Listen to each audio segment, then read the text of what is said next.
дня, дорогі глядачі. Мене звати Галина Боднар, історикиня, кандидатка історичних наук, доцентка кафедри новітньої історії України імені Михайла Грушевського Львівського національного університету імені Івана Франка. Тема нашої лекції сьогодні – незавершена війна, біографічні наративи жінок в листах до влади міста Львова 1944-1945 років.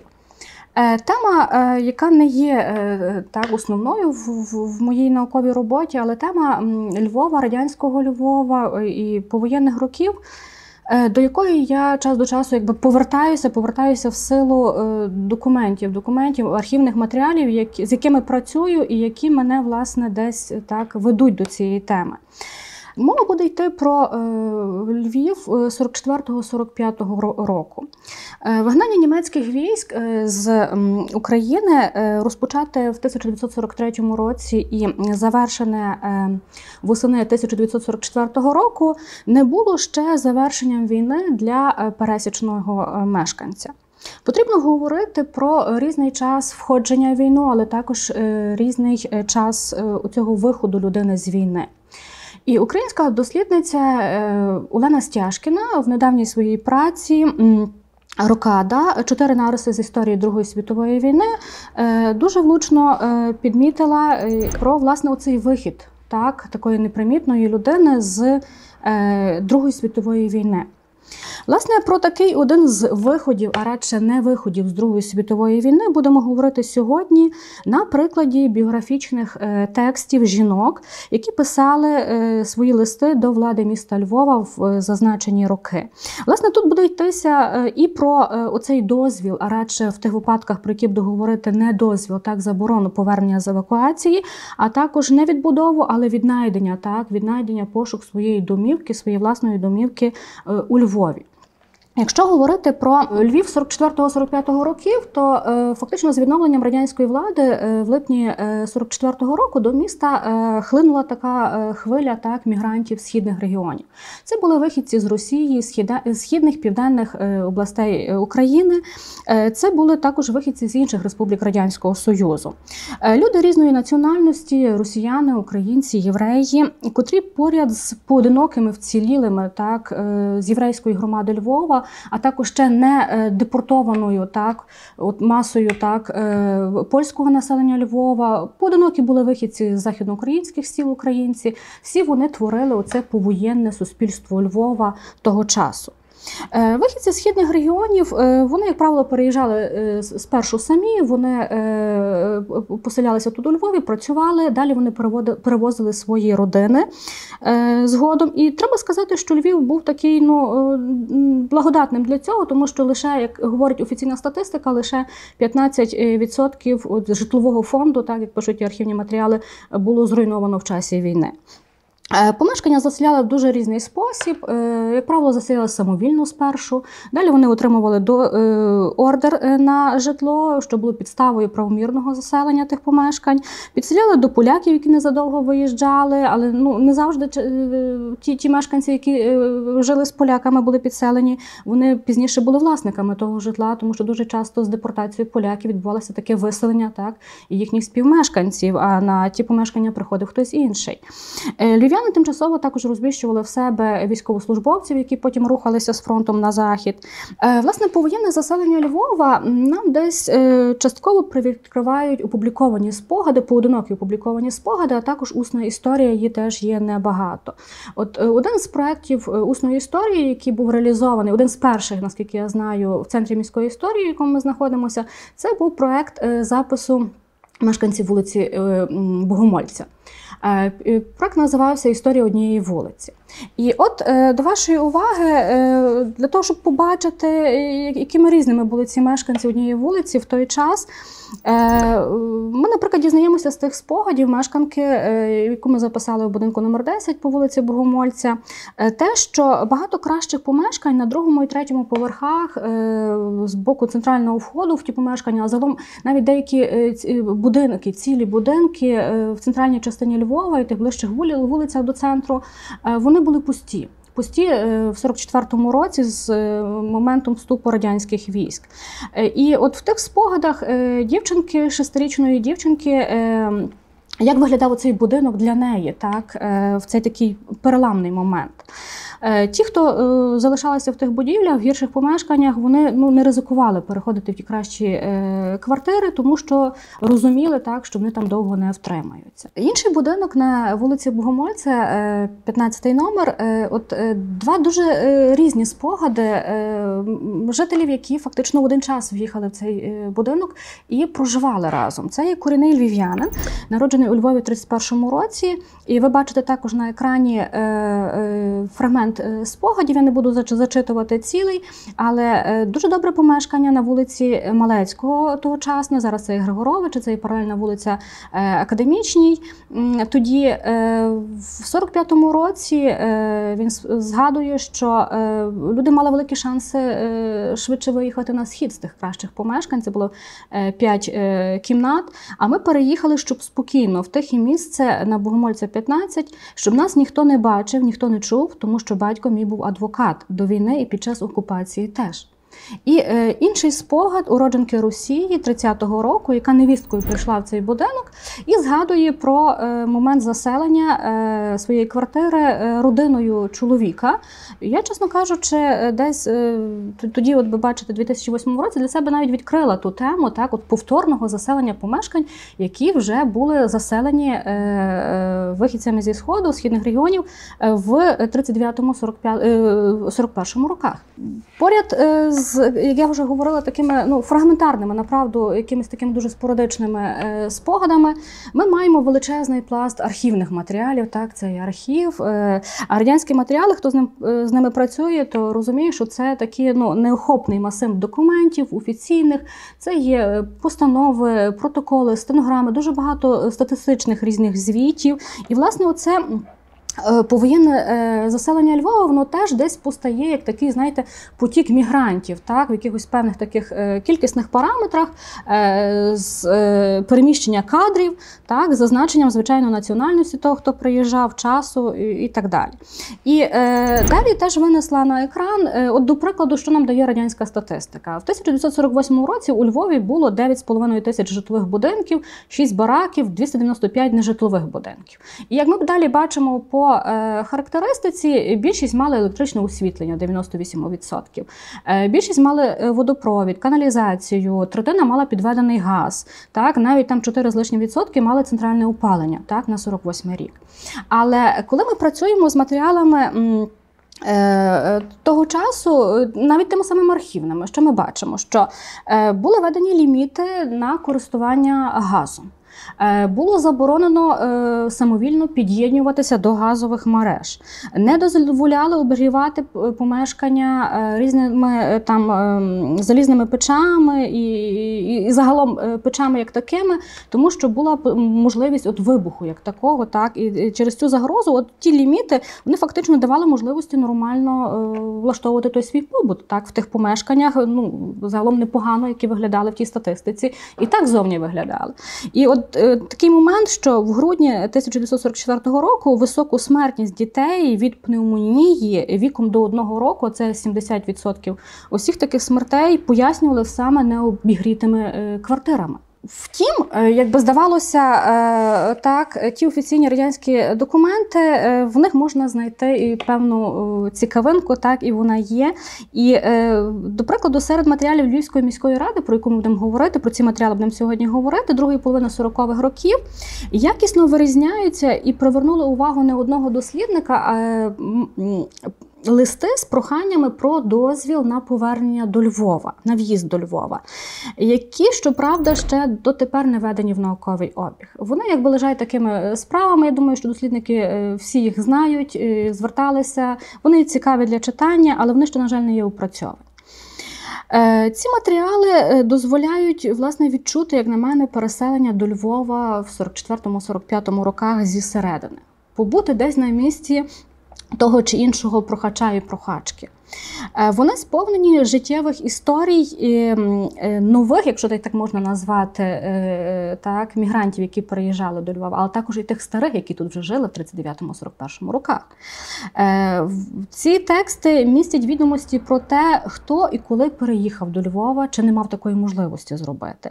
Звідки і коли вони привозили, скажімо, от свої родини, і це дає трошки можливість побачити оту картину географії переселення до Львова, що теж є недосліджено. Слід також відзначити, що рівно за місяць після відновлення радянської влади, так, 27 серпня 1944 року в місті було створено спеціальну комісію, як називалася вона, при міській раді для видачі дозволів потрібній категорії населення для в'їзду. Отже, місто Львів було закритим, просто так переїхати сюди було неможливо. І знову ж таки виношу вам частину архівних справ, для того, щоб скласти собі загальне уявлення, що собою являють ті архівні матеріали. Отже, ви бачите заяви і відношення громадян і установ на видачу дозволу на в'їзд в місто Львів. За другу половину 44-го року це є 10 томів, і заяви відношення громадян, установ на видачу дозволів на в'їзд в місто Львів, 45 томів за 45-й рік. Так дуже голосно сказано томи, 10 томів і 45 томів, насправді це є справи, вони є різні за об'ємом, але тим не менше ми бачимо, що тих матеріалів дуже багато. Окремо на 44-й рік, правда, на 45-й вже ні, було винесені заяви військовослужбовців, як окремої категорії, які теж писали свої прохання, так, для переїзду в місто. Інша категорія цих матеріалів на наступному зображенні – це є листування з мешканцями про розшук членів сім'ї, видачу дозволу на в'їзд в місто Львів, надання квартири і інше. І таких справ теж є за 44-й рік, і за 45-й рік ми бачимо теж є 9 томів. Щоправда, треба сказати, що було окремо бюро скарг. І от це теж якби ще один пласт документів, це от скарги, повторні якби прохання дуже часті. І це теж якби є окрема справа за 44-й рік, правда, за 45-й рік вже немає її. І окремі дві справи – це є листи громадян, надіслані з інших міст, з проханням вислати дозвіл на в'їзд в місто Львів. В назві написано «з інших міст», але це далеко не були міста, лише міста, але це були дуже різні регіони, і села, і хутори, так, з яких зверталися до львівської влади для того, щоб повернутися, скажімо, з евакуації, так, чи там була частина матеріалів депортованих. І така справа є за 44-й рік і за 45-й цілий рік. Щоправда, як ви бачите, в тій першій справі за 44-й рік в назві зазначено 26 грудня 44-го року, але треба сказати, що це є помилка, недогляд, тому що перші листи, які писали до Львова і отримали прохачі негативну відповідь, вже були в серпні 44-го року, тобто фактично, коли та комісія була створена, і відразу там в кінці серпня, початку вересня такі листи писалися і тою комісією розглядалися. Матеріали комісії в справах дозволів на в'їзд в місто Львів я так дуже умовно для себе, звичайно, поділила на дві такі великі категорії. Перша категорія – це особи, які переїхали до Львова, хотіли переселити сюди свою родину, приїхали до міста з радянськими військами, так як були скеровані сюди на роботу, починаючи зі серпня 44-го року, і всі такі листи були задоволені. Так? Вони фактично отримали оце довгоочікуване «дозволяю», «розрішаю» російською писалося на цих листах. Серед клопотань про переїзд до Львова, якщо за 44-й рік, десь так можна сказати, до початку 45-го року, дуже різний спектр якби, є тих прохань, дуже вони відрізняються, там є дуже різні такі життєві історії, а вже друга половина 45-го року це є демобілізовані. Отже, в червні 45-го року було оголошено демобілізацію, і тут, власне, якби таких потік заяв військовослужбовців з проханням після демобілізації переїхати до Львова, жити у Львові. Якщо говорити про часові якісь певні рамки, то треба сказати, що найкращим часом для переїзду до Львова, так, був десь початок 45-го року, так, зима 45-го року. Вдалося побачити в тих проханнях, що, власне, в цей час Матеріально влаштуватися у Львові було найкраще, так, в силу якби і депортації, і репресій, і водночас налагодження мирного життя сприяло пошуку місця праці. А що треба сказати, набагато легшим було документальне оформлення такого дозволу, тому що не вимагалося жодних якби супровідних документів до такої заяви, а далі такі довідки вони прикріплювалися, їх було дуже багато. Це довідка з місця праці, наприклад, про підтвердження. Так. Це довідка з будинкового управління або копія ордеру на житло, тому що житлова проблема дедалі ставала гіршою, так, житлова ситуація, і помешкань не вистачало, вимагали копію підтвердження наявності квартири у Львові. Довідки про утримання, скажімо, престарілих батьків також, які десь там брали з різних місць і якби прикріплювали до тої заяви. Дякуючи Центру міської історії, ми маємо можливість побачити приїжджих до Львова в 44-45 роках. На підставі такого контент-аналізу тих матеріалів треба зазначити, що відразу до Львова переїжджали, як правило, вихідці з Росії. Отже, це є осінь 44-го року, це є переважно залізничники, військовослужбовці військ НКВС, військові. А з території Східної України переїжджали цивільні особи, працівники різних підприємств, організацій, установ, а також партійці. Десь восени 44-го року вони привозили до Львова свої родини, то вже десь там весною 45-го року, влітку 45-го року довозили батьків, родичів. І ці прохання дуже часто були задоволені. Дані географії переїзду вони не є повними, звичайно. Ми мусимо розуміти про те, що вказані адреси, це могли бути адреси вже повторної якби, переїзду після евакуації, так, зі Львова, якщо це мешканці 39-41 років. І вони десь приїжджали з терен українських, але насправді були уродженцями, скажімо, там Росії чи інших республік Радянського Союзу. Але все рівно, працюючи з тими матеріалами, детально опрацьовуючи їх, я впевнена, що можна далі розвивати тему нових львів'ян на карті в просторі міста і загалом говорити про географію приїзду. В центрі нашого сьогоднішньої розмови це є інша категорія листів, це ота друга група велика, які назвали громадян, які надіслали листи з інших місць, так, з проханням вислати дозвіл на в'їзд в місто Львів, і всі вони отримали негативну відповідь. Листи писали, ви теж бачите на екранах, кілька листів я навела, вони такі дуже різні є, навіть підписані. Так.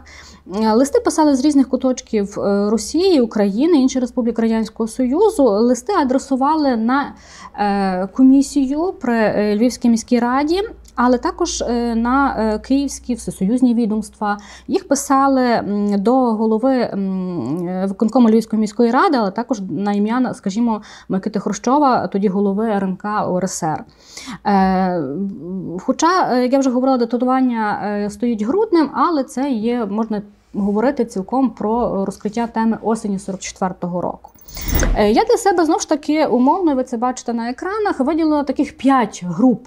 Так, тих прохачів, які отримали відмову. Можу говорити з впевненістю, що найбільшу категорію таких листів, ви тут бачите, перша з них виділена, це є листи жінок, про які ми сьогодні будемо говорити, які мешкали у Львові в 39-41 роках до червня 41-го року, чоловіки, яких загинули на фронті або доля яких була невідома, жінки-вдови. Друга група – це є євреї, які прагнули повернутися до міста або розшукували своїх родичів. І вони є як уродженці Львова, так як ті, які були скеровані до міста в 39-40 роках, пізніше поспіхом евакуйовувалися і не могли забрати свою родину. Ще одна група – це є ще не демобілізовані чоловіки, які завчасно прагнули влаштувати свій побут і писали прохання про переїзд до Львова сімей, так, евакуйованих на схід. Але їх там так чемно відписували, що коли ви будете демобілізовані, родина буде переселена і в силу якби там тих різних правових моментів помешкання вам буде виділено відразу і з цим не буде клопотів.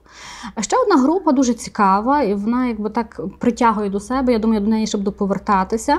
Це є листи евакуйованих, як вони себе називають, так вони самі себе підписують, але насправді, як ми розуміємо, депортованих в квітні 40-го року, цей час зазначається, рідше 41-го року, львів'ян, львів'янок, а також уродженців, уродженок Західного регіону України. І остання група, це цілком зрозуміло, це є молоді люди, які хотіли переїхати до Львова, працювати в місті, відбудовувати місто. І вони називали там певні свої кваліфікації професійні з тим, щоб переїхати в місто, тут облаштуватися і працювати в місті. І як і чоловіки, але теж дуже багато є жінок, незаміжніх, самотніх жінок, які писали ці прохання. Я трішки про них, до речі, згадаю. Серед тих усіх листів ми бачимо, що перед нами постає така ціла мозаїка життєвих історій. В кожного прохача, прохачки були дуже різні обставини, які привели їх до Львова, але також які десь так занесли їх дуже далеко від міста і від батьківщини, так, як вони пишуть, Львів – це моя батьківщина. Частині прохачок не давало спокою бажання повернутися в омріяне таке місто, в якому вони вже попробували жити, так, в той перший період радянської влади. І одним словом, це якби така ціла війна, так, цілі життєписи про війну в конкретній долі, конкретній людській долі. В таких листах описані якби, так, життя тої чи іншої прохачки, якщо це мова про жінок, але також дуже гарно в них можна помітити оті стратегії вибудовування контакту з тоталітарною владою. Беручись за перо, авторки розуміли можливість відмови, так, в своїх проханнях, і вони намагалися конструювати так свої наративи, аби привернути увагу до себе. Акцентували на тих моментах, які, на їхню думку, навпаки би підсилили, так, оце їхнє прохання і, звичайно, що уникали небажаного. Так. Безособова, але дуже часто і особлена, але водночас така далека влада, це була якби остання інстанція, до якої зверталися, вірили, що не до кінця знають, розуміють проблеми, так, отих пересічних мешканців. І треба зазначити, що нерідко такі тексти, це є та можливість, коли сідалося так за текст, потрібно було його компонувати, і нерідко, власне, це були моменти, коли думали над прожитим, так, намагалися десь подати себе в кращому світлі, звичайно, не ідеальному, але такому, який десь би пасував на тогочасні реалії, так, які би схвалювали інші.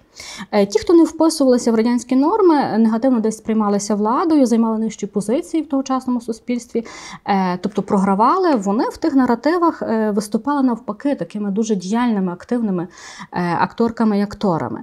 І, звичайно, нерідко ці тексти тих жінок – це єдині его-документи того часу, з якими ми маємо справу, тому що інших фактично і немає. І, знову ж таки, виношу на екрани кілька відмов. Це така, знаєте, дуже сухо цим жінкам відписували, що такою дуже стандартною якби, формою, російською мовою, виконком Львівської міської ради повідомляє, що урядова комісія тимчасово виклику дати не може. І все, без жодних інших пояснень. Тобто тимчасово виклику вам дати ми не можемо, і не зрозуміло, чи буде така можливість, чи не буде. І дуже так однотипно, тільки, як ви бачите, вписували прізвище, ініціали, деколи лише саме прізвище, просто зазначали дату та й все. Власне, ці листи вдів військовослужбовців привернули мою увагу, і мені, власне, йшлося подивитися, якими є наративи цих листів. Як жінки пишуть свої ті автобіографічні історії, на чому вони акцентують, що вони опускають, яким постає образ жінок в війні, якою, зрештою, є мова цих звернень, так? Як це тема пошуку вироблення правильної мови для ефективного спілкування з тогочасною владою. І, звичайно, ми маємо справу з містом Львовом, тут постає образ Львова. От як конструюється образ Львова, образи Львова тими повоєнними мешканцями, яким для них є це місто.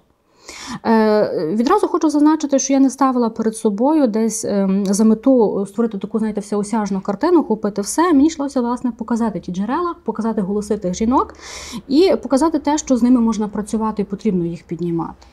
Отож, листи жінок до влади. Заявниці в своїх проханнях зверталися до двох постанов Раднаркому СССР 41-го року одна з постанов про збереження житлової площі за військовослужбовцями і про порядок оплати житлової площі сім'ям військовослужбовців в воєнний час. Так називалася ця постанова від 5 серпня 41-го року.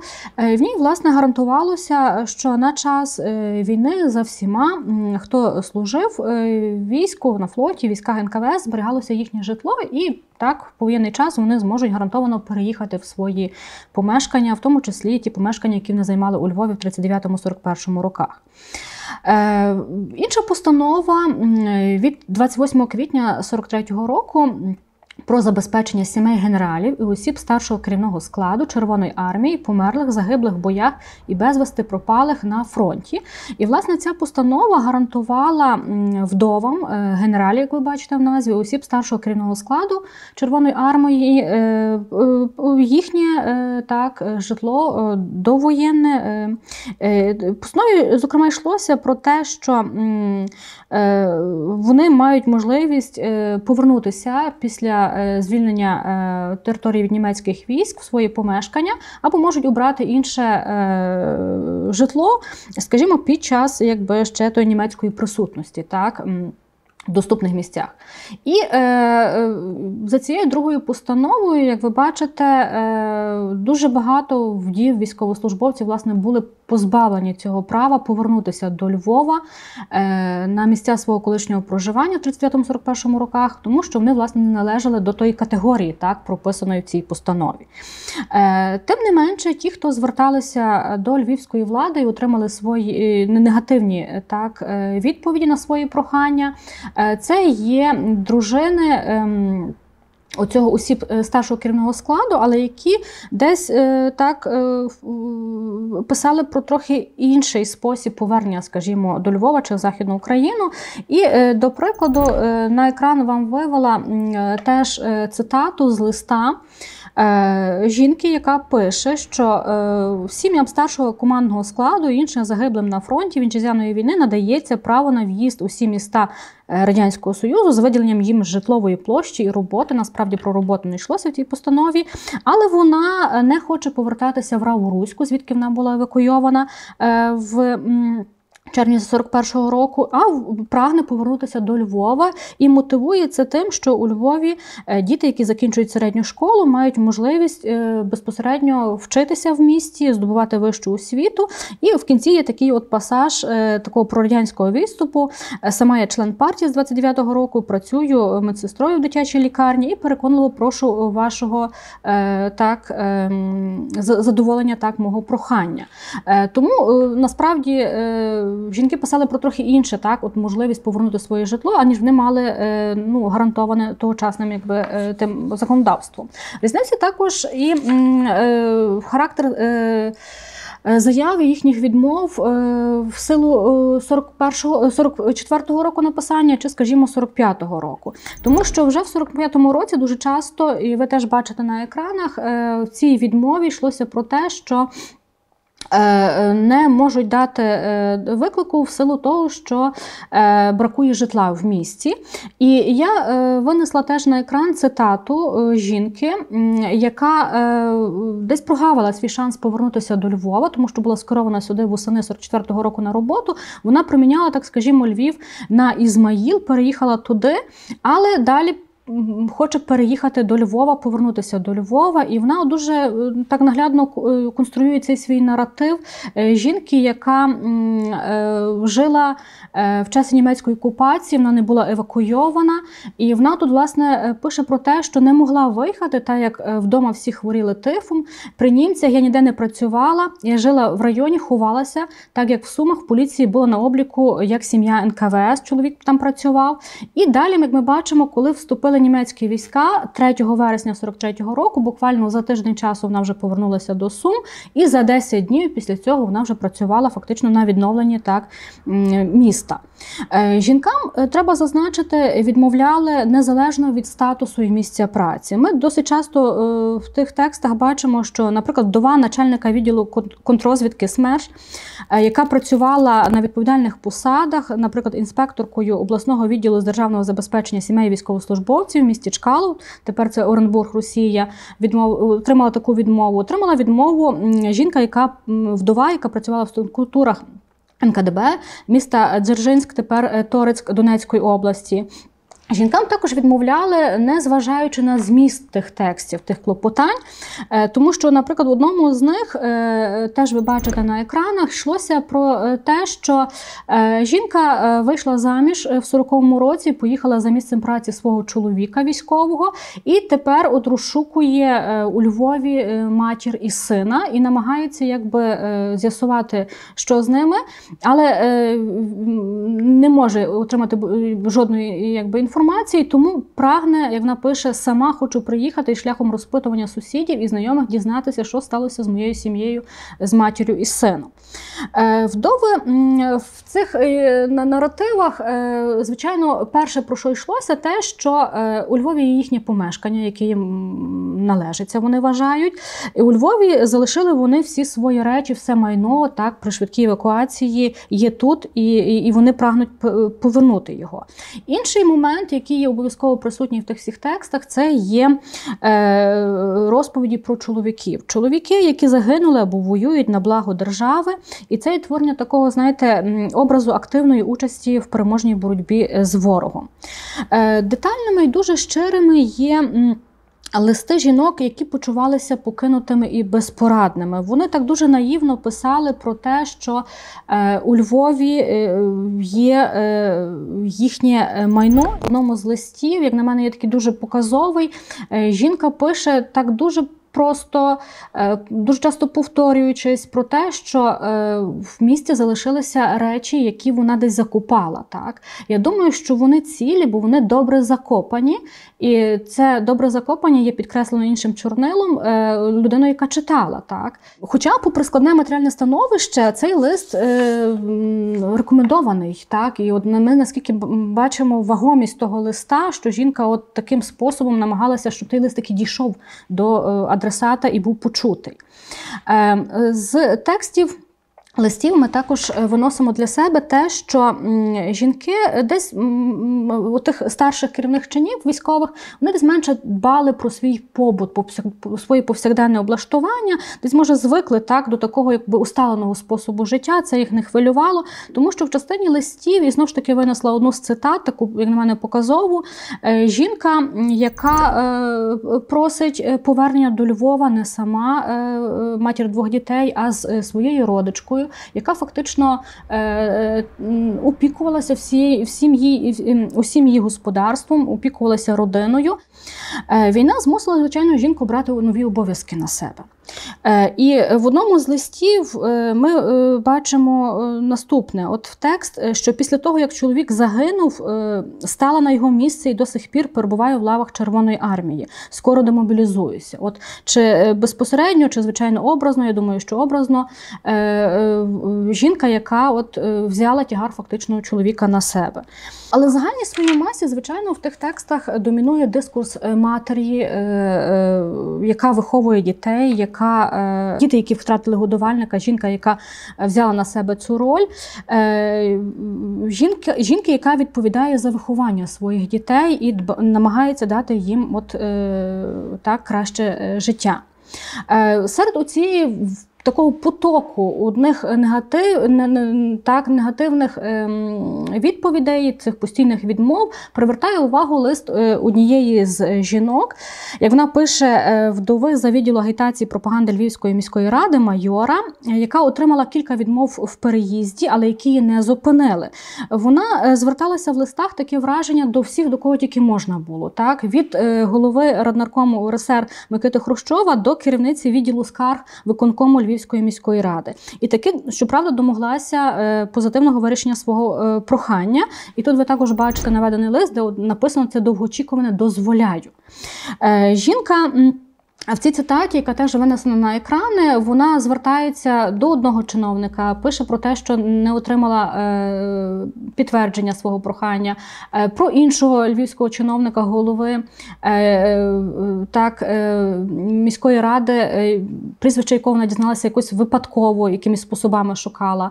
Я в безвихідному становищі, на роботу тут не влаштовуюся, чекаючи виклику. І треба зазначити, що вона навіть в тексті не зазначає місця, де вона проживає в евакуації. В цьому листі я також винесла на екрани оцей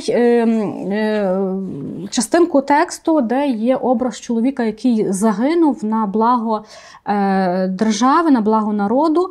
І нібито з листа чоловіка зі фронту вона зазначає, що от, власне, чоловік був впевнений, що таких жінок згадають, тобі допоможуть, ти не будеш одна, кріпись, змирися з думкою, що війна без жертв не буває. Окрім жінок-вдів, також є тексти жінок, які вже переїхали до Львова, ви теж бачите на екранах, лист жінки, яка, не опускаючи можливості переїхати до Львова за скеруванням в грудні 44-го року, вона пише в тексті, зробила цей вибір на користь переїзду, але забрала з собою старшу доньку, молодший син залишився в далеких родичів чоловіка. І, власне, от рік вона б'ється з міською владою про можливість переїзду другої дитини до міста, а виїхати особисто за ним немає можливості через складний матеріальний стан і, звичайно, старшу дитину, яка тут в місті десь теж тільки з нею. Окрім листів жінок, як я вже десь на самому початку згадувала, є оця група дуже цікава листів евакуйованих з міста, насправді депортованих. І, власне, в таких листах дуже добре видно те, як ховають справжні причини виїзду з міста, де от в текстах постійно згадується чомусь, що від 1940 року проживаю з родиною в Казахстані, Семипалатинська область. Перед квітнем 40-го року родина постійно проживали у Львові. Чи проживала безвиїзно в місті Львові до квітня 40-го року, так? І є ще частинка таких листів, де, звичайно, не настільки це все заплутано і не прописано, що не зрозуміло, чи це були депортовані, чи це були евакуйовані. І теж вам наводжу частинку листа жінки, яка з 2 синами виїхала зі Львова. Західну Україну називає місто Львів своєю батьківщиною. А тут в неї випадково залишилися чоловік і 2 доньки. Вона клопоче про повернення до міста Львова на свою батьківщину, яку неодноразово повторює. Не буду зупинятися на інших категоріях листів, тому що можна було теж коротко, як би сказати, про кожну з них. Але мушу зупинитися, звичайно, на ще одному моменті – це є мова звернень. Як пишуть, як компонують ці тексти. І я вже згадувала, що це є такі дуже короткі, рафіновані тексти, де конструюється оця правильна біографія, де 2-3 сторінками тексту намагаються достукатися до цього радянського чиновника, в руках якого є їхня доля. І дуже часто навіть такими короткими фразами, але підкреслюють вагомість цього. Як в одному листі писалося: «Прохання моє маленьке, але для мене це питання життя». Якщо говорити про мову тих листів, то всі звернення писалися виключно російською мовою, але парадоксально, що їм відписували на бланках спочатку українською мовою. Це були бланки українською мовою відписували, але вже з 45-го року появилися оці бланки російською мовою, ті стандартна відмова, що тимчасово комісія виклику такого дати не може. Тексти також дуже різнилися, їхній зовнішній вигляд і самі тексти, від грамотно написаних, доброю мовою, до таких набору слів, де думки плуталися, повторювалися. Листи були такими досить розлогими, і це такі великі автобіографії в тих випадках, де дійсно розуміли, що така відмова є більш ймовірною, до таких дуже коротеньких, написаних на клаптику паперу, простим олівчиком. Якщо говорити про те, що вкладалося в ті листи, тому що звернути увагу, ви теж бачите на екранах, це є підкреслена участь у війні, ті формулювання, які є. Дружина загиблого на фронті, дружина бригадного комісара, мати загиблого офіцера, 2 з нашої сім'ї захисники батьківщини. Це те, з чого розпочинали і цим фактично закінчували. Це і ті прийняті ідентифікації, як, наприклад, сестра комсомольця, розстріляного в Польщі у 25-му році, комсомолка, за національністю росіянка, за соціальним походженням походженням, селянка, зі сторони рідних, репресованих, нікого не маю і так далі і тому подібне. Звичайно, не можна не зазначити про гендерні відмінності тих текстів. Текст, на відміну від наративів чоловіків, тексти жінок, вони є детальні, вони є сповнені почуттів, більш болісні, емоційні, насичені конкретними прикладами, з наголошенням на пережитому, на встановлення нових контактів і налаштуванні пошуку цієї допомоги для себе. Дуже детально описують психологічний стан авторок. В цьому спектрі постає, звичайно, першочерговим це повсякденне включення в родинне життя жінки, в повсякдення війни, і з виписаним образом дітей напівсиріт, і тепер такого стану жінки, ролі матері-годувальниці, яку вони десь за час мобілізації чоловіка більшою чи меншою мірою усвоїли, але з якою ще відчутно вони не змирилися. Якими є моделі спілкування жінки з владою? В безвиході вони зверталися до вищого радянського керівництва як до опікунів, як до покровителів. І парадоксально, що нерідко, але типово для тоталітарної держави, вищі чини є знеособлені, а тексти, навпаки, є переповнені такими дуже переповнені особистим в тих своїх зверненнях. До тих посадовців зверталися, як ви також бачите, деколи просто: я переконливо вас прошу, товариш голова, допоможіть мені, будь ласка. Я прошу вас дозволу до Львова. Переконливо прошу вас, товариш голова, не зазначаючи прізвища при цьому, а голова пишучи з великої літери. В інший спосіб, щоправда, десь промовляли до жінок, і оцей лист, пригадуйте, єдино позитивно з мною опрацьованих вирішений, коли жінка писала до жінки, до керівниці відділу скарг при Львівській міській раді, яка, тут теж в цитаті наводжу, зверталася як жінка до жінки. Вона пише: я до вас звертаюся як до рідної, близької людини, до жінки. До жінки, яка теж працює на відповідальній посаді, а вона теж має десь досвід отої безкорисної громадської роботи. І далі вона теж закінчує таким пасажем, що я хочу, щоб ви мені відповіли на декілька моїх запитань, адже все дійде до снігу, тому я поспішаю. Знову така апеляція до жінки, яка зрозуміє її в силу того, що треба переїхати до холодів в місто. В текстах чоловіків, яких серед відхилених листів було помітно менше, відчутний вільніший і місцями навіть такий різкіший стиль звернення. Йшлося про те, що чи зможу в саме найближчий час отримати вичерпну відповідь на порушене питання. Заздалегідь залишаюся вам вдячним з привітом. А в одному з текстів, навіть з такою вимогою, дуже цікавий лист, колись партпрацівника політвідділу Львівської залізниці, який, скориставшись відпусткою, в 1944 році під час боїв поблизу Львова приїхав в місто для того, щоб з'ясувати, в якому стані є квартира, переконаний, що це його квартира. І він, власне, клопоче про переїзд родини і пише, що прошу дайте відповідь, якщо ви не в силі мені допомогти в переїзді моєї сім'ї, тоді буду звертатися до Микити Сергійовича Хрущова, прошу не відмовити моєму проханні і як можна раніше. Натомість жінки, для них є типовими такі пасивні форми. Прошу дати розпорядження про відправку мене на батьківщину, звідки я була евакуйована. Мене ніхто не евакуював. Прошу перевести мене на роботу в місто Львів. Але серед того загалу таких пасивних форм, звичайно, є такі різкіші вимоги. І це дуже часто жінки, які отримали неодноразову відмову.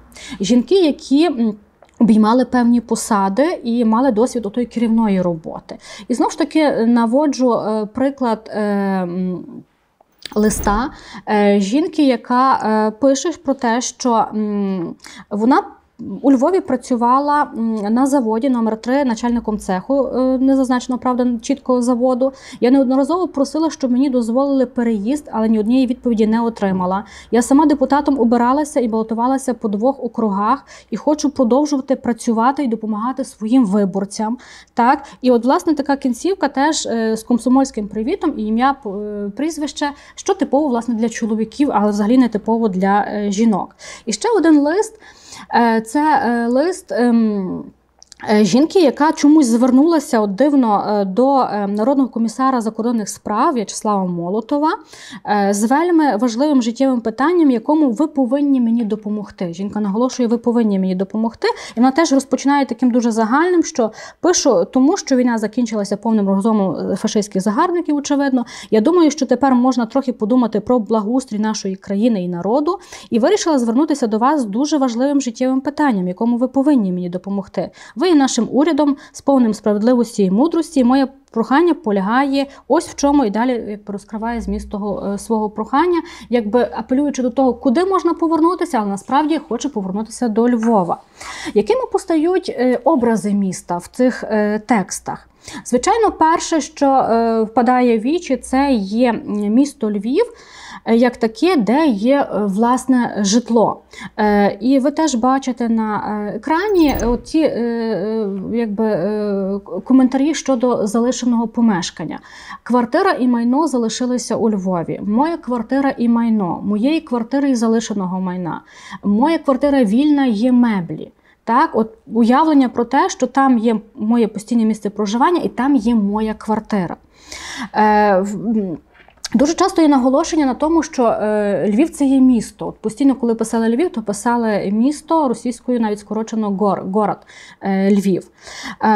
Попри те, що у Львові є власне житло, у Львові є кращі умови для працевлаштування, матеріального облаштування, от Львів постає як місто з кращими кліматичними умовами. І теж наводжу спектр дуже різних прохань, в яких про це йдеться. Листи колишніх уродженців міста Львова, які проживають, так, вони були депортовані, очевидно, проживають, скажімо, в Ташкенті, Узбекистан. Жінка прохає переїзду з сестрою, тому що знаходиться в складному становищі, часто майже безперервно ми тут хворіємо, так як тутешній клімат дуже впливає на наше здоров'я, а тому я вдруге звертаюся до вас із проханням про переїзд до Львова. Також лист... Дуже часто в тих листах йдеться про дітей. Діти, які хворіють і яким потрібен цей переїзд через складний стан і матеріальний, і отой кліматичний. І от теж лист, пригадуйте, жінки, яка на Сумщині пояснювала своє життя так, в часі німецької окупації, пояснювала те, чому вона не евакуювалася. Вона пише про те, що в Ізмаїлі катастрофічно складним є стан її 10-річного сина. Лікарі радять негайно вивезти дитину, так як жара 40 градусів, і дитина не витримає, гробить здоров'я. Я вас прошу дати мені виклик на будь-яку роботу, мені під силу, я буду працювати. Також дуже складно читати ті листи. Ще один лист, який я винесла тут теж для вашої уваги. Жінки, яка втратила двомісячну доньку і старшою. Вона проживає в евакуації в місті Баку і хоче переїхати до Львова і порятувати, як вона пише, свою старшу доньку. За час евакуації, вона теж підкреслює в цьому листі, вона освоїла нову спеціальність і вона має вже підстави працювати так, у Львові. Прошу врахувати моє вкрай важке матеріальне становище і моральне і не відмовити мені у в'їзді до міста Львова, дати спасти життя другої своєї доньки. І ще одне, і в останньому слайді, це є, звичайно, в тих листах депортованих зі Львова, те, на чому вони наголошують в текстах, що стосується міста. В листах уродженців Львова спорідненість з містом виступає на першому місці. Про рідне місто пишуть в першу чергу, десь окреслюючи, я собі дозволила тут залишити російською мовою, бо писалося російською мовою, але це уродженці Львова, і я львів'янин. До вас звертається уродженець міста Львова, жителі Львова. І в таких листах треба зазначити, що кожне таке лист звернення львів'янина, львів'янки, воно супроводжується такими широкими прорадянськими відступами, які вплітаються в життєпис. Дискурси рідного Львова і прорадянської мрії, вони переплітаються і накладаються дещо. Національне звільнення асоціюється з встановленням радянської влади. І підсумовуючи, звичайно, мушу наголосити на тому, що от такі листи прохання і позитивно, і негативно вирішені про дозвіл на переїзд до Львова, вони привідкривають завісу повоєнного заселення міста вихідцями з Росії, східних, південних областей України, інших республік Радянського Союзу. А в випадку відмов вони нам дають можливість ще побачити якби потенційних, але тих, кому не вдалося переїхати до міста львів'ян і львів'янок. Втім, біографічні наративи дуже широко представлені в таких текстах, в листах-відмовах, особливо жінок, вдів. Вони є цінні самі по собі. Це є унікальні жіночі его-документи часу Другої світової війни, створені жінками, і які найкраще дають нам можливість зрозуміти життя жінки в часі війни, які показують нам яскраво це бажання повернутися до України, і, зокрема, до Львова, а Львів і ті певні спроби і способи різні достукатися до серця радянського чиновника, який вирішував їхню долю. Війна різко змінила життя жінок. Перебування в евакуації після червня 1941 року, як ми бачимо в тих текстах, стало війною десь за межею фронту для кожної з них. А офіційно завершена війна ще не була такою завершеною війною для кожної з них.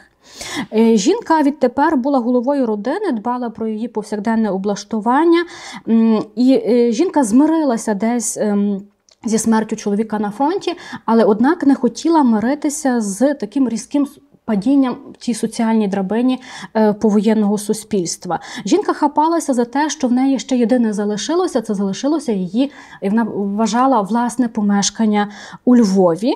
І прагнула повернутися до Львова, який поставав в тих наративах як місто зі своїм помешканням, як місто з широкими можливостями для працевлаштування, і працевлаштування, що треба сказати, за кваліфікацію, тому що в евакуації доводилося працювати будь-де.